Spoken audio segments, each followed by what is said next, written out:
Hoje é a noite do seu milagre. Eu não sei qual é o milagre que você veio, que você precisa, que você necessita que aconteça, mas hoje é a noite do seu milagre.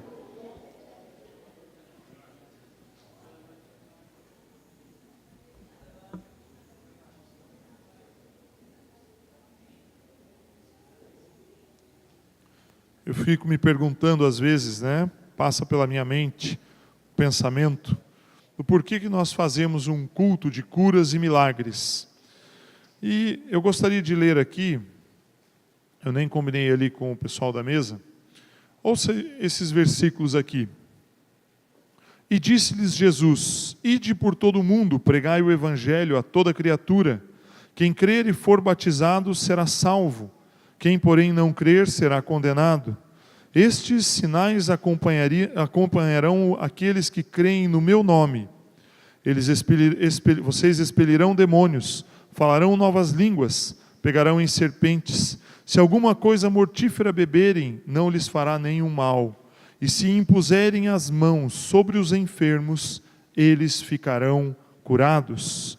Esse é um dos motivos pelos quais nós fazemos um culto de curas e milagres.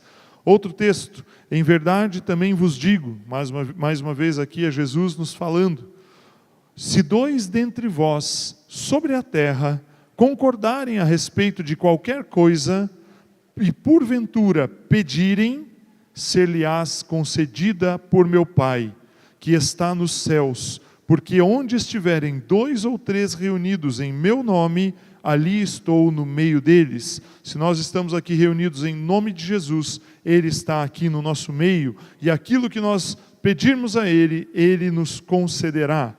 E o último versículo diz: confessai, pois, os vossos pecados uns aos outros, orai uns pelos outros, para serdes curados, pois muito pode, por sua eficácia, a oração do justo. Nós somos justificados em Jesus, e a nossa oração, ela tem poder, ela tem força, ela é eficaz, ela funciona. Por esses motivos, eu trouxe aqui 3 textos que dão uma base, declaram que nós devemos nos reunir e orar por curas e por milagres. Agora eu gostaria que você abrisse a sua Bíblia comigo, no Evangelho de Lucas, no capítulo 7, no versículo 11.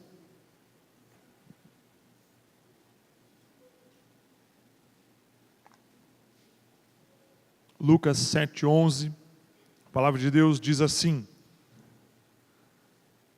logo depois, Jesus foi a uma cidade chamada Naim, e com ele iam os seus discípulos e uma grande multidão. Fale comigo, grande multidão. Ao se aproximar da porta da cidade, estava saindo o enterro do filho único de uma viúva, e uma grande multidão da cidade estava com ela. Ao vê-la, o Senhor Jesus se compadeceu dela e disse: não chore. Depois aproximou-se e tocou o caixão, e os que o carregavam pararam. Jesus disse: jovem, eu lhe digo, levante-se. O jovem sentou-se e começou a conversar, e Jesus o entregou à sua mãe. Todos ficaram cheios de temor e louvaram a Deus. Um grande profeta se levantou entre nós, diziam eles. Deus interveio em favor do seu povo. Essas notícias sobre Jesus espalharam-se por toda a Judeia e regiões circunvizinhas. Esse texto é um texto que muitos de vocês, eu tenho certeza que conhecem, mas esse texto ele tem algumas características, algumas curiosidades, algumas coisas que têm um sentido que são muito interessantes. O primeiro deles, e é o título da minha mensagem, é um encontro de 2 multidões. É o encontro de 2 agrupamentos de pessoas, 2 quantidades grandes ali de pessoas que vinham de locais opostos. O texto inicia, o versículo 11 inicia dizendo logo depois. Depois do quê?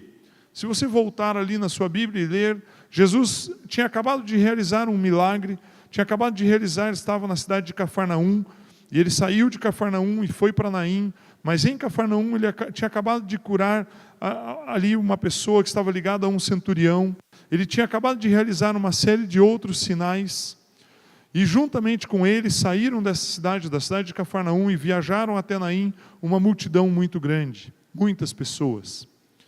E ao chegar próximo, ao se aproximar da cidade, da porta da cidade, do portão de entrada, nós sabemos que as cidades naquela época, muitas delas eram muradas, eram cercadas com algum tipo de proteção, e havia um fluxo, havia um caminho para você entrar para a cidade, e esse fluxo, esse caminho era o portão. E ao chegar ali, eles encontraram uma outra multidão, uma multidão que carregava um morto, um corpo de um jovem que havia morrido. Por isso que eu digo que esse texto ele é um encontro de duas multidões.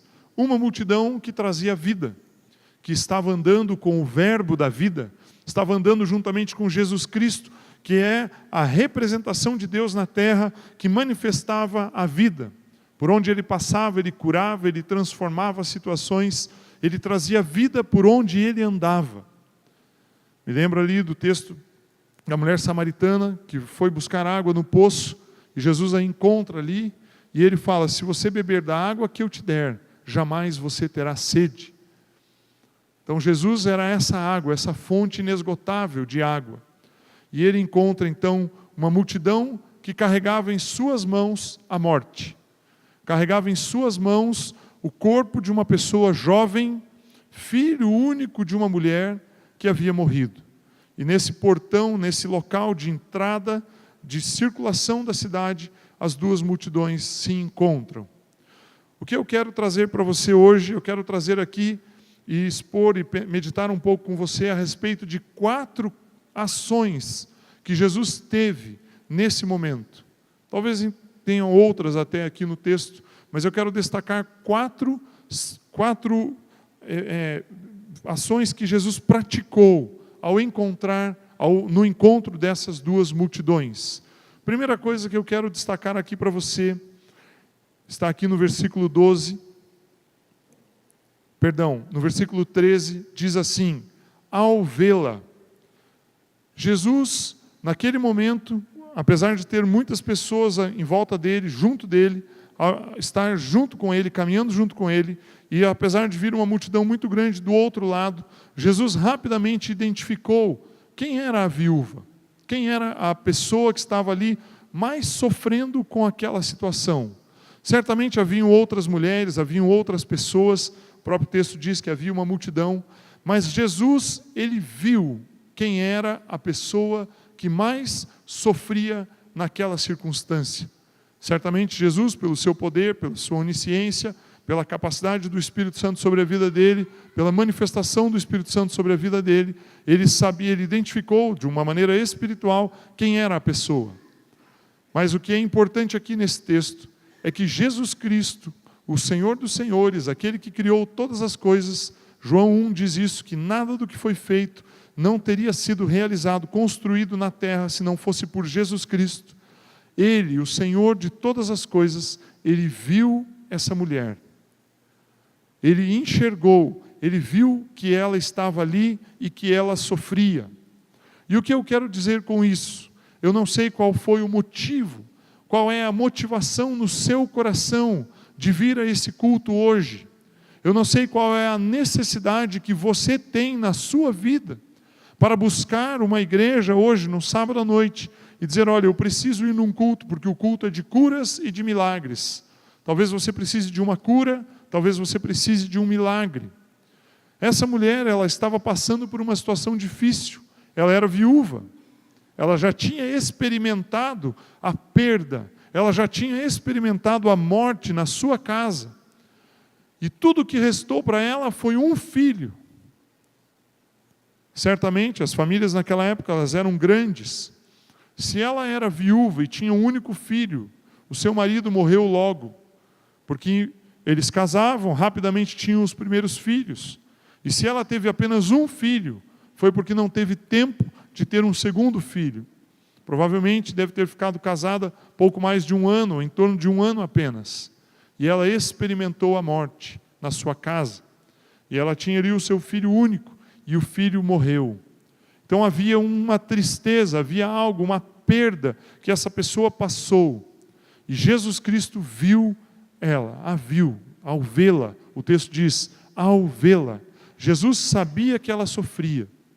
Então talvez você tenha vindo aqui numa situação de desesperança, numa situação de, Jesus não tem me visto, eu não tenho sido visto por Deus.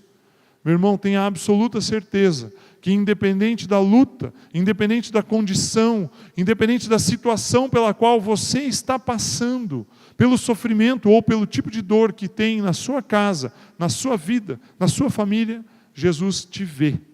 Ele vê você na sua necessidade. Ele vê aonde você está. Ele vê qual é a circunstância que você está vivendo. Talvez você esteja enfrentando alguma luta na sua família, com os seus filhos, no seu casamento, talvez no seu trabalho. Ele vê você. Jesus vê você na situação dolorosa pela qual você está passando, na situação delicada pela qual você está passando. Jesus vê a sua condição hoje. Ele está enxergando você. Você não é transparente para Ele. Você não é mais um no meio de uma multidão em que Ele não vai prestar atenção à sua necessidade. Ele vê você e Ele vê o que você precisa. A primeira coisa que Jesus fez foi ver aquela mulher. Ainda no versículo 13, o texto diz, ao vê-la, o Senhor se compadeceu dela e disse, não chore. Compadecer-se, meu irmão, naquele contexto, né, o conhecimento científico, o entendimento científico, ele era relativamente menor do que o entendimento que temos hoje. E para aquele povo, naquela época, os nossos sentimentos, eles se manifestavam na região torácica aqui, na região do peito. E por isso que nós falamos, né, eu estou com um aperto no meu coração. Porque nós sabemos que os nossos sentimentos, às vezes, eles apertam o coração mesmo. Mesmo conscientemente, nós sabemos que tudo se processa no nosso cérebro. Mas, muitas vezes, quando nós ficamos emocionados, né? O rapazinho ali, jovenzinho, adolescente, a hora que ele vê a menina que ele gosta, que ele admira, o coração acelera. Os sentimentos, eles surgem no nosso coração. Nessa região aqui, nós sentimos isso. Muitas vezes estamos ali para fazer uma prova, passar por uma situação que nós temos que enfrentar, tomar decisões. Às vezes a gente fica com um mal-estar assim na barriga. Tem pessoas que até têm alguns problemas, né, e sentem mal. Então nós muitas vezes manifestamos os nossos sentidos, os nossos sentimentos aqui. E a palavra compadecer-se nesse texto, ela representa que Jesus Cristo sentiu contorcer as suas entranhas. Ele sentiu, é uma palavra do grego que representa, né, daquela época ali, que representa como se ele estivesse se contorcendo de pena, de compaixão, de dó, pelo sentimento que ele percebeu. O que eu entendo desse texto é que Jesus Cristo fez um exercício de empatia, e ele se colocou no lugar daquela mulher, viúva, perdendo seu único filho. Certamente todas as coisas de maior valor para a vida daquela mulher estavam ali dentro daquele caixão. E ela levaria aquele caixão, colocaria num buraco, taparia aquilo, colocaria pedras, terra sobre o caixão, e todas as suas esperanças estavam enterradas juntamente com o seu filho. E Jesus se colocou no lugar dessa mulher, e ele se compadeceu do sofrimento dela. E o que eu tenho para falar para você, o segundo ponto que eu quero abordar com você é, independente do tamanho do seu sofrimento, do tamanho da dor que está no seu coração, Jesus sabe, e Ele se coloca no seu lugar, e Ele se compadece de você. Ele se compadece da sua necessidade. Ele sente nele a dor e o sofrimento que você está sentindo em você hoje. No seu coração hoje. Ele tem esse sentido, ele tem esse sentimento. E ele sabe da necessidade que você tem. E ele tem uma coisa para falar para você. Versículo 13 diz, ao vê-la, o Senhor se compadeceu dela e disse, não chore. Não chore. Eu não sei qual é o tamanho do seu problema, qual é o modelo, o tipo de problema que você tem. Mas Jesus Cristo fala para você, não chore. Às vezes, quando nós ouvimos isso, pode não fazer sentido. Muitas vezes o pensamento que vem na sua mente é, você fala para não chorar, mas você não sabe o tamanho da dor que eu estou sentindo. Mas Jesus diz, não chore, não chore. O terceiro aspecto que eu quero colocar aqui para você, a terceira ação que Jesus teve, foi, o versículo 14 diz, depois aproximou-se e tocou no caixão, e os que o carregavam pararam. Jesus disse, jovem, eu lhe digo, levante-se. O jovem sentou-se e começou a conversar. Jesus, ele não ficou indiferente àquela situação. Ele viu o problema, ele se compadeceu dela e ele agiu. Ele foi até o caixão, ele segurou aquele esquife, aquela madeira, aquele baú, aquela urna que carregava o corpo e falou, esperem aqui. Ele agiu. Jesus, ele não fica indiferente à sua necessidade. Ele não fica indiferente aos problemas pelos quais você está passando. Ele não fica indiferente, parado de forma passiva, esperando que a multidão que está carregando a morte passe diante dele e siga adiante. Ele não fica dessa forma. Ele se move e ele age a favor daqueles que estão sofrendo. Ele age, ele tem uma ação, ele não fica parado. Eu me lembro de uma experiência que eu tive logo depois, fazia pouco tempo que eu havia me convertido. Eu trabalhava em um posto de gasolina e fazia serviços gerais ali, abastecia os carros, lavava, fazia uma série de coisas. E tinha um rapaz que nós trabalhávamos juntos, ele era um pouco mais novo do que eu, e ele ficou muito doente, se não me engano, ele teve que fazer até um procedimento cirúrgico. E ele ficou no hospital alguns dias, eu estava recém-convertido, e algumas pessoas da igreja falaram, não, precisa visitar o Fábio e tal, precisa ir lá. E eu fui fazer uma visita para ele no hospital. Eu era bem jovem também, tinha 18, 19 anos. Fui lá no hospital, fiz uma visita, fiquei ali conversando um pouco com ele, ele me contou o que tinha acontecido. E eu senti uma vontade muito grande de orar por ele. Ele estava numa enfermaria, tinha mais pessoas. E eu confesso para você que fiquei com muita vergonha. Falei, mas orar, né? Meio que peguei na mão assim, fiquei, Deus abençoe ele e tal, mas muito tímido ali. E aí então, eu terminei ali aquele tempo, tinha um período, e tinha acho que até outras pessoas que queriam visitá-lo, familiares, por ser enfermaria, tinha horário. Eu virei as costas e comecei a sair, até me despedir dele. E eu lembro que eu dei alguns passos em direção da porta do quarto. E ao passar os meus pés da porta do quarto, eu senti assim um calor. É como se alguém tivesse me pegado pela gola da camisa assim, e me puxado de volta. E eu parei imediatamente e voltei. E ele me olhou, assustado até mesmo, eu falei, eu não posso sair sem orar com você. E aquela foi uma das primeiras experiências que eu tive com o Espírito Santo. Eu senti o Espírito Santo me puxar mesmo. E eu orei com ele ali. E ministrei, orei por cura, por recuperação, por saúde. Eu não poderia sair dali sem fazer aquilo. E eu sinto que o que o Espírito Santo fez comigo ali é o que Jesus sentiu naquele momento. Jesus não poderia simplesmente parar e ficar indiferente àquela situação. Havia uma necessidade, havia algo para ser feito, para ser realizado ali.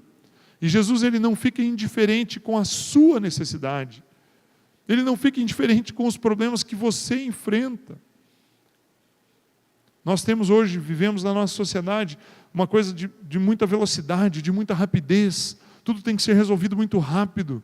E nós temos muitos recursos, a inteligência, a capacidade humana se desenvolveu muito. E muitas vezes nós queremos resolver todas as coisas das nossas vidas por nós mesmos, na nossa força, na nossa condição, na nossa capacidade.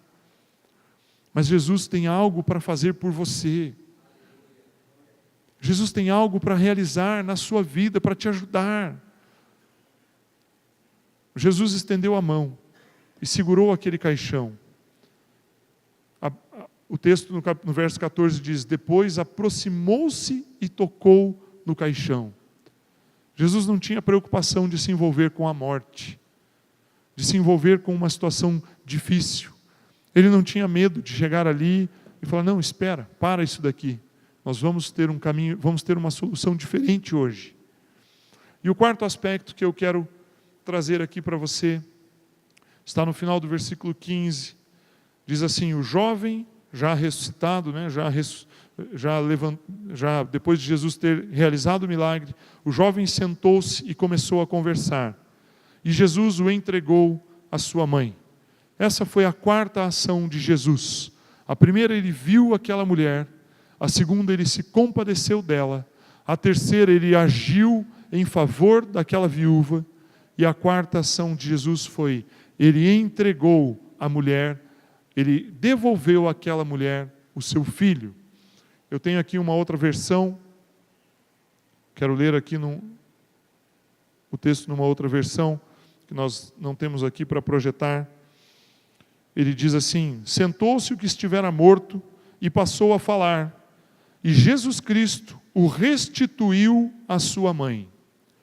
A palavra restituir, ela tem o mesmo sentido do que nós estamos pregando esse ano. Tira o texto ali, Edson, por favor. Põe o chofarzinho lá. Esse é o ano do jubileu. Jubileu para os judeus é restituir, é devolver aquilo que foi perdido. Eu não sei o que Satanás tem tirado da sua vida, tem tirado de você. Talvez tenha atacado as suas finanças, talvez tenha atacado a sua saúde, talvez tenha atacado a sua paz, talvez ele tenha roubado de você todas essas coisas. Mas esse ano é o ano de restituição, é o ano do jubileu. E Jesus, nesse momento, ele restituiu àquela mulher o seu filho. Jesus irá restituir a você aquilo que você precisa, aquilo que você necessita: saúde, finanças, paz. Jesus, aonde a vida, ele coloca, aonde a morte, ele coloca vida. Jesus traz saúde aonde há doença. Jesus traz paz onde há conflitos. Jesus coloca amor aonde há ódio. Ele restitui a alegria onde há tristeza. Ele traz alívio aonde há dor. Jesus restituiu a vida àquela mulher. Ele restituiu a ela o que havia de mais precioso na vida dela. Ele restituiu. Não pense que o seu problema é pequeno, tão pequeno que não tenha importância. Também não pense que o seu problema é tão grande que não tenha solução. Porque Jesus quer te restituir aquilo que você perdeu, aquilo que foi tirado de você. João capítulo 10, no versículo 10, também um texto bastante conhecido. Jesus fala: o ladrão vem apenas para roubar, furtar, matar e destruir. Porém eu vim para que tenham vida e a tenham plenamente, e a tenham em abundância. Jesus veio para restituir a nós tudo aquilo que foi destruído, tudo aquilo que foi retirado, tudo aquilo que foi roubado, tudo aquilo que Satanás nos tirou. Se você perdeu um familiar, se você está longe da sua família, se há confusão dentro da sua casa, Jesus vai te restituir, Jesus vai te dar paz aonde você está. Se você perdeu finanças, se você quebrou, se você faliu, se você tem problemas nessa área, Jesus vai te restituir. Se você tem um problema de saúde, Jesus vai te restituir. Esse é o nosso Deus. O nosso Deus é aquele que transforma as situações. É um Deus que traz vida aonde há morte. Há um Deus em que no encontro das multidões, Ele traz uma transformação.